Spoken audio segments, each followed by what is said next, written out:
His hand was on the door frame when she opened it, not knocking, holding. The kind of grip a person uses when the door is the only thing keeping them vertical, the fingers white at the knuckles, the arm taking the weight of a body that had run out of other options. The rain was coming sideways off the ridge, and he was soaked through. Not the damp of someone caught in a shower, but the deep saturated wet of someone who had been out in it for a long time and had stopped noticing. He was large, or had been large. The jacket hung on him, the way clothes hang when the body inside them has lost something, some fundamental structural thing, and he was bleeding from somewhere under the left side of the jacket, a dark stain spreading in the rain, and he was looking at her with the specific focused effort of a man who is working very hard to stay conscious. He said, "I'm sorry," she said. "Get inside." That was the whole of her deliberation. No hesitation, no assessment, no call to anyone asking what she should do. She put her shoulder under his right arm, and she took his weight, and she walked him into the house on Cutter Ridge Road in Alderson, West Virginia, and she closed the door behind them on the rain, and she did what you do when someone is bleeding in your kitchen. She stopped the bleeding. She did not know his name. She did not know what had happened to him out there on the ridge road in the dark and the rain, or how long he had been walking, or who he was, or whether the people looking for him.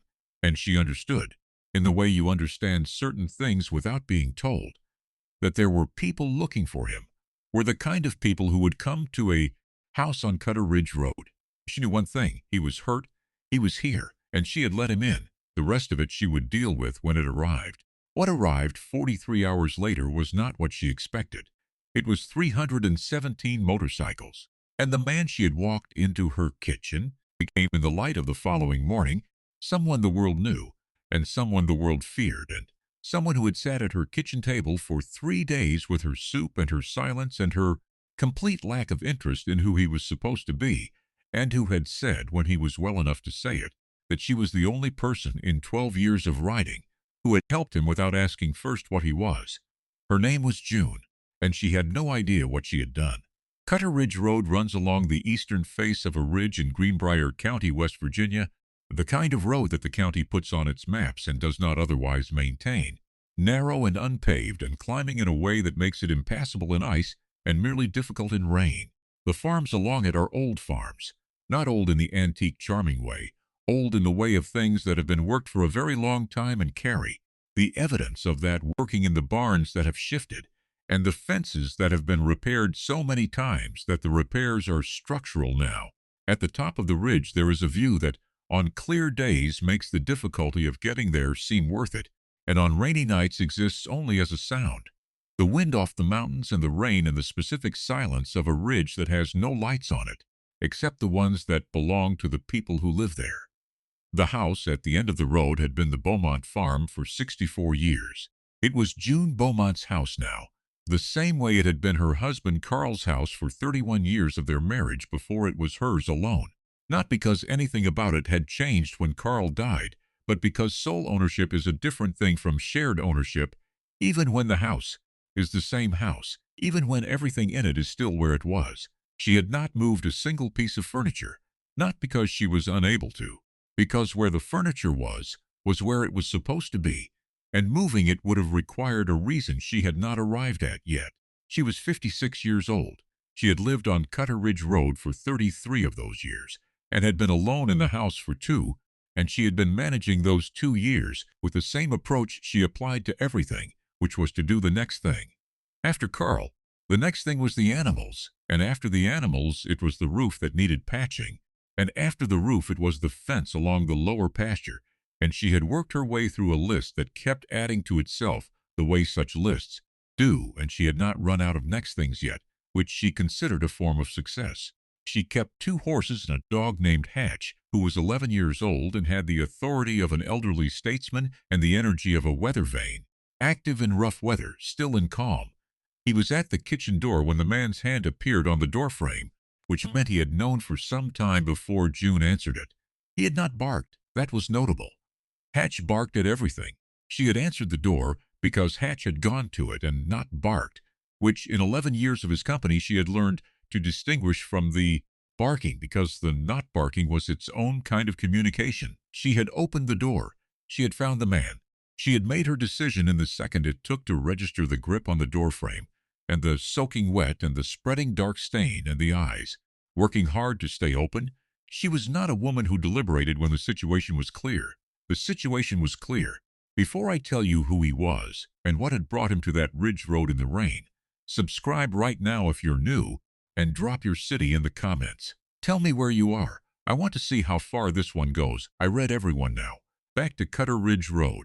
Back to June. Because she had a name and a life and a way of being in the world that made her decision at that door completely inevitable, and I need you to know who she was so you understand what she gave him that night. And I don't mean the shelter. Her name was June Marie Beaumont.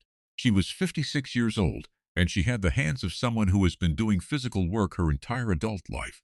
The specific kind of capable that comes from 3 decades of farming, not the strength of youth but the efficiency of practice, the knowledge of how to apply force exactly where it's needed and not waste any. She had brown eyes that moved quickly and didn't rest long on any one thing, not from restlessness but from the habit of a woman who is always surveying for what needs doing next. Her hair was gray, cut short, because short was practical, and she had stopped making decisions based on anything other than practical a long time ago, which was not the same as giving up. It was, in her assessment, the opposite. She had grown up in Alderson, which meant she had the specific and durable quality of someone who knows a place's whole history and has chosen to stay in it anyway. She had gone to the same church for 40 years and known the same families for as long. She had delivered casseroles and received them and had the particular relationships that small communities build from the accumulated deposits of showing up, not intimacy exactly, but the deep familiarity of people who have been in each other's peripheral vision for decades and understand each other without requiring explanation. Carl Beaumont had been a quiet man. This was the first thing people said about him, and it was true in the way that useful truths are true. Not the whole picture, but the most important part of it. He had farmed and fished and read more than anyone knew and had, for 31 years, been the specific kind of husband who did not need to be told what needed doing because he had already done it, and who, when June was in the middle of something, understood that the middle of something was not the moment for conversation. They had talked in the mornings and in the evenings and in the particular pauses of a working day together, and they had been, by any measure June could apply, the right match. He had died of a heart attack while fixing the fence along the lower pasture, which was a fence June had subsequently finished herself because it had needed finishing, and Carl would have expected no less. She was doing fine. This was the answer she gave to the question, and it was true in the way that doing fine is true when it means, I am functioning, I am present, I have not stopped, I am not about to. It did not mean she was not lonely. She was lonely in the specific way of someone whose primary conversationalist has been gone for 2 years, and who has found that the internal conversation that replaces the external one is adequate but not equivalent. She talked to Hatch. Hatch was an excellent listener. He did not offer opinions, which was occasionally a limitation, her one specific habit, the thing about her that did not have to do with her situation. She kept a medical kit in the kitchen, not the standard family medicine cabinet relocated, a real kit, the kind she had put together over years of farming life. When the nearest hospital was 40 minutes, and a twisted ankle or a fence wire cut or a horse-related injury was the kind of thing you dealt with yourself before you decided whether it required the 40-minute drive. She had learned basic wound care from a county extension course 20 years ago and had kept up with it because the Ridge did not care about inconvenient timing, and neither did farm injuries. The kit was under the sink. She knew exactly what was in it. She kept it current. When she walked the man to the kitchen table and sat him in Carl's chair and opened the jacket and saw what was underneath it, she did not say anything. She went to the sink and opened the cabinet and took out the kit. She worked. The wound was a gash along his left side, deep but not critical, not arterial, not organ involvement, the kind of injury that looks worse than it is because of the rain and the movement and the cold, and that needs cleaning and closing and pressure and time. She had the supplies for all of these. She used them in the order they were needed. He was conscious through most of it. He did not tell her what happened. She did not ask. When she was done, she made tea, because tea was what came after the medical kit, and she put it in front of him and sat across the table and looked at him. He was, under the pallor of blood loss and cold and whatever he had been through on the Ridge Road, large and dark-haired and somewhere in his mid-40s, with the specific face of a man who has spent a great deal of time outdoors and a certain amount of time in situations that had not gone the way he planned. He wore a cut Iron Mountain chapter, and he had patches that, if she had known how to read them, would have told her something about who he was. She did not know how to read them. She knew he was hurt. She knew he needed the tea to be hot. She made it hot. He said, "I don't have a phone. I need to call someone." "The landline's on the wall," she said. He looked at it. He said, "You're not going to ask." "Ask what?" "What happened," he said. "How I got here, who I am." She looked at him. She said, "You're hurt. You needed help. That's what I needed to know." He held the mug. He said, "Most people would have called the police." "I thought about it," she said. "And you said you were sorry when I opened the door," she said. "People who are dangerous don't usually open with an apology." He was quiet for a moment. He made the phone call. He spoke for 2 minutes in a low voice, facing the wall, and when he turned back she was at the stove and was not looking at him, which was its own form of courtesy. He said, "They're going to come get me in the morning. I can sleep in the barn. The guest room is at the top of the stairs," she said. "Left door." He looked at her. She said, "The barn is cold and the roof leaks in the northeast corner. The guest room doesn't." He said, "I don't want to put you." "You're not putting me anywhere," she said. I offered. He took the guest room. He slept for 11 hours. The man who arrived at June Beaumont's house at 7 the following morning was not the person she had been expecting. She had been expecting whoever the call in the night had been to, a chapter member, a friend, a road captain coming with a truck. She had been expecting someone practical, someone who would look at the situation the way she had looked at it, make an assessment, and move. The man who knocked on the door was 51 years old and wore a good jacket that was wrong for Cutter Ridge Road and held his phone in his hand with the confidence of someone who considers it an instrument of power. He had come in a silver SUV that sat in the mud of her drive looking very out of place. He looked at her with the mild surprise of a man who had been expecting to find something other than what was here. His name was Parker Voss. She knew well. Alderson was a small county, and Parker Voss had been making himself known in it for 3 years in the specific and patient way of a man who was buying things. He had bought the Tilden farm 2 years ago and the McCready place last summer, and had been for the last 4 months making inquiries about the Beaumont property, which was how she knew his name. He had sent letters. He had sent a representative. He had called twice on the landline, on Sunday evenings when people were most likely to be home and least likely to be their most defended selves, to discuss the property's potential, by which he meant its value to someone other than her. She had not sold. She had not been impolite about not selling. She had simply not sold. He looked at her now with the recalibration of a man who has arrived for one purpose and found on arrival an additional opportunity. "Mrs. Beaumont," he said, "I heard there was some trouble up here last night." She looked at him. She said, "Where did you hear that?" "Beverly Hensley mentioned something at the gas station this morning," he said. "She saw a vehicle on the Ridge Road last night, lights on the wrong side of the road. Said she thought something might have happened up here." He glanced past her at the house with the practiced assessment of a man pricing things. "I thought I'd come check on you." She thought about Beverly Hensley and her gas station conversation, and the speed at which certain kinds of information moved in small counties. She said, "I'm fine." "Of course," he said. "Is there anything I can help with?" "No," she said. He looked at the house. He said, "You know, Mrs. Beaumont, a property like this on your own, the upkeep, the Ridge Road in winter, it's a significant burden for one person.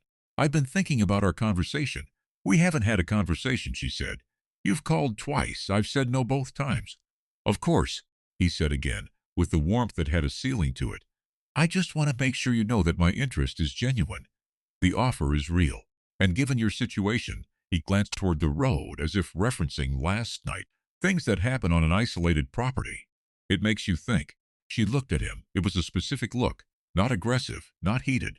The look of a woman who has spent 56 years learning to read the temperature of a situation and has read this one completely, and is not troubled by what she has found, but is also not going to pretend she hasn't found it. She said, "Are you suggesting that something happening on my road is a reason to sell my property to you?" He opened his mouth. She said, "Because that would be an unusual thing to say to someone who has asked to be left alone." The door behind her opened. The man from the guest room stood in the doorway. He was dressed, jacket on, upright in a way that had cost him something from the set of his jaw, and he was looking at Parker Voss with the specific, patient, unmovable attention of a man who has heard the last several minutes of a conversation through an old farmhouse wall and has decided that lying down is no longer an option. Parker Voss looked at him. He looked at the cut. He looked at the patches. Something moved in his face that was not quite recognition and was not quite fear, but was in the direction of both. The man said, "Morning." Parker Voss said nothing. The man stepped out onto the porch. He stood beside June. He did not speak again. He did not need to. He simply stood beside her in the way that a man stands beside something when he has decided that standing beside it is the appropriate response, and the standing itself communicated something to Parker Voss that 11 pages of property law and 3 years of patient acquisition had not communicated, which was that this particular property on this particular morning was not available for assessment.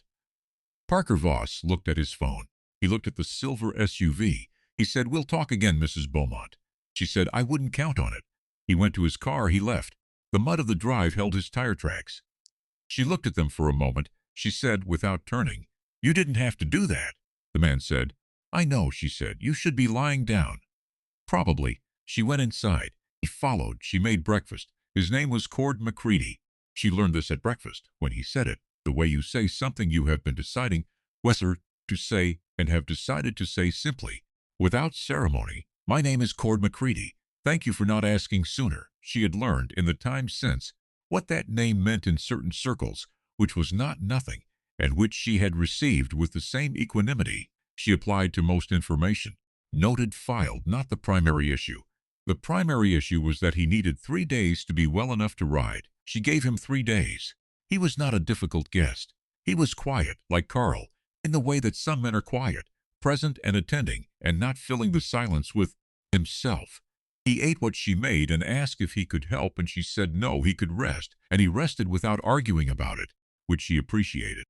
On the second day, he sat on the porch in the afternoon sun, and she sat beside him with her coffee, and they talked for 2 hours about the farm and the ridge and Carl and the fence along the lower pasture and the horses and Hatch, who had adopted Cord with the loyalty that old dogs sometimes extend to people they have decided deserve it.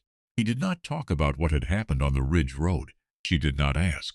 On the third morning he came downstairs with the jacket on and the cut straight and his color better, and said he was going to call for his bike, which had been recovered from a ditch on the county road 2 miles down. She said, "Breakfast first." "Can I ask you something?" She said. "You can ask." He said, "When you opened the door, you didn't know me. I was bleeding. It was dark. Most people, she said, don't farm alone on a ridge road for 30 years. Most people haven't put 19 stitches in a horse at 2 in the morning in the dark because the vet couldn't make the road." She looked at him. "You were hurt. I have a kit." "It wasn't complicated," he said. "It was complicated," she said. "It wasn't," he said. "June, I need to tell you something." She waited. He said, "The people who are going to come get me, there are going to be a lot of them." She looked at him. She said, "How many is a lot?" He thought about it. He said, "A significant number." She said, "How significant?" He said, "I've been with Iron Mountain for 22 years. I'm the national road captain. When I called the night I arrived." He paused. "The call went to a lot of people." She looked at her coffee. She said, "Are they going to scare my horses?" He said, "We can keep the engines down on the road." She said, "The paint horse spooks at loud noise." "The bay is sensible," he said. "I'll tell them." She said, "All right." She poured more coffee. She said, "Were you going to tell me sooner?" He said, "I wasn't sure it was relevant." She looked at him. She said, "It's relevant because of my horses." He said, "I know that now," she said. "And because if Parker Voss finds out there are several hundred motorcycles on my ridge road, he's going to have opinions about it that I'd rather he keep to himself." He was quiet for a moment. He said, "Parker Voss." "The man from yesterday morning," she said. "I know who he is," Cord said. She looked at him. He said, "He's been buying land in 3 counties. Some of the purchases." He paused. "There are people who'd like to know more about how he's been doing it." She thought about the Sunday evening calls and the letters and the silver SUV in the mud of her drive. She said, "He told me things that happen on isolated properties make you think." Cord said, "He said that while you were behind the wall," she said. He was quiet. "June," he said, "I need to ask you something," she said. "You can ask." He said, "The letters he sent, the calls. Do you still have them?" She said, I keep everything. They came down Cutter Ridge Road at 9 the following morning. Slowly, the engines quiet in the way they had been asked to be, dropping to the low, deliberate idle of machines respecting a request they had been given. 317 motorcycles, coming single file where the road was narrow, spreading to two abreast where it widened, filling the lane from the bottom of the ridge to the top in a column that the neighbors on the far side of the county could hear as a low, steady presence rather than a roar. The paint horse put her ears back. She did not bolt. The bay stood at the fence line and watched with the calm assessment of a sensible animal who has decided that the thing approaching is not a threat. Hatch sat on the porch. He did not bark. June stood in the yard. She had coffee in both hands, one for her and one for whoever arrived first, which was Cord's vice president, a man named Stanton, who was 60 years old and had the road in his face in a way that was different from Cord's. Where Cord's face was settled, Stanton's was still moving, still adjusting, still finding its final configuration. He came up the drive and stopped and looked at June and looked at Cord beside her and said, "He told me you put in the stitches yourself," she said. "I had the kit," Stanton said. "Ma'am, we looked up the road while we were driving it. It's 2 miles from the ditch where we found the bike to your porch. In that rain, with that injury," she said. "He made it." Stanton looked at her. He said, "Nobody's ever just let him in before." She looked at her coffee. She said, "He was hurt. He was here." Stanton said, "That's what he said you'd say." She looked at Cord. Cord looked at the ridge line. He said, "I told him you'd say it wasn't complicated." She said, "It wasn't." Stanton shook his head slowly, the way a person shakes their head when they have heard a thing they knew was true before it was. Confirmed, he said, "Ma'am, would you be willing to let us park in your lower pasture? There isn't room on the road." She looked at the lower pasture, at the fence along it that she and Carl had started, and she had finished, at the gate she knew how to open. She said, "The gate latch sticks. I'll open it." She opened it. 317 motorcycles filed through. She stood at the gate and watched them come. In the specific way she watched things that required watching, thoroughly, without apology.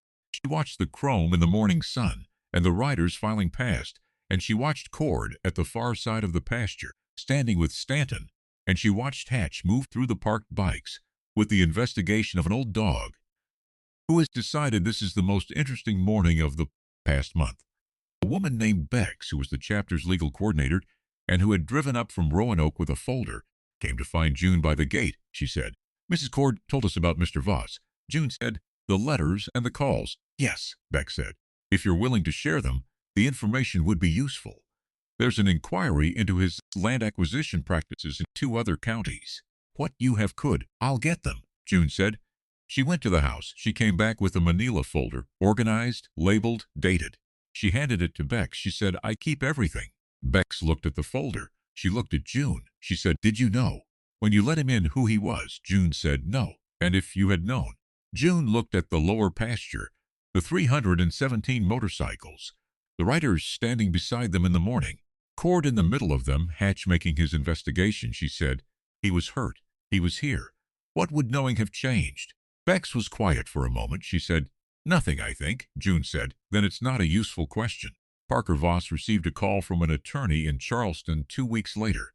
The call concerned an inquiry into his acquisition practices in Greenbrier, Monroe, and Pocahontas counties, and specifically into a series of transactions in which distressed property owners had been approached at moments of documented vulnerability. A death in the family, a medical situation, an isolated incident, and offered terms that, in retrospect, the county housing authority had questions about. The documentation from the Beaumont farm was part of the record. The Sunday evening call logs were part of the record. The specific language Parker Voss had used on Cutter Ridge Road, things that happen on isolated properties, it makes you think, was in a written statement signed by June Beaumont, who had a good memory and wrote what she remembered in clear, organized sentences that held up. Parker Voss's acquisition of the Tilden farm and the McCready place was reviewed. Both sellers were contacted by the County Housing Authority. Both had questions that had not been asked at the time of the sale. The inquiry continued for 7 months. June Beaumont did not sell her property. She did not receive another Sunday evening call. She received in April a letter from Cord McCready on Iron Mountain chapter letterhead, handwritten on the back side, which said that if she ever had trouble on the Ridge Road, weather, fence, anything the chapter could help with.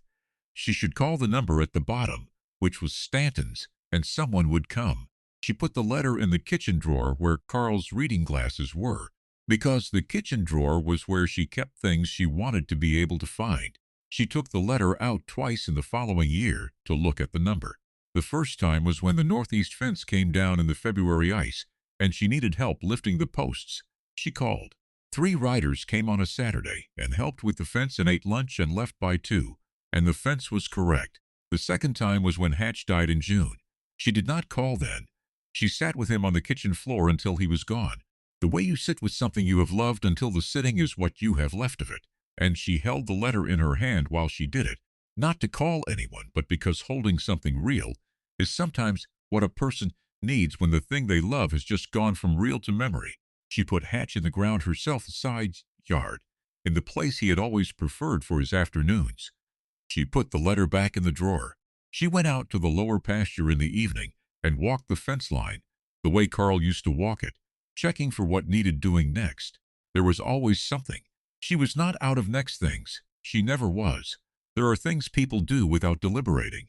She had opened the door and seen what was there and done what the situation required, the same way she had put 19 stitches in a horse at 2 in the morning and finished Carl's fence and taken down the northeast fence posts alone in February ice. Not because she was extraordinary, because she was someone who, when the situation was clear, did not make it complicated. The situation was clear. He was hurt. He was here. 317 people were grateful she hadn't made it complicated. She was not looking for their gratitude. She was looking at the next thing on the fence line. That was who she was. If this story reached you today, if you believe that the truest form of courage is doing the right thing without stopping to calculate the cost, hit like and share this with someone who still opens the door. Subscribe so you're here for the next story, and drop a comment below. Tell me about a moment when you helped someone without knowing who they were, or a moment someone helped you when they had every reason not to. I want to read everyone.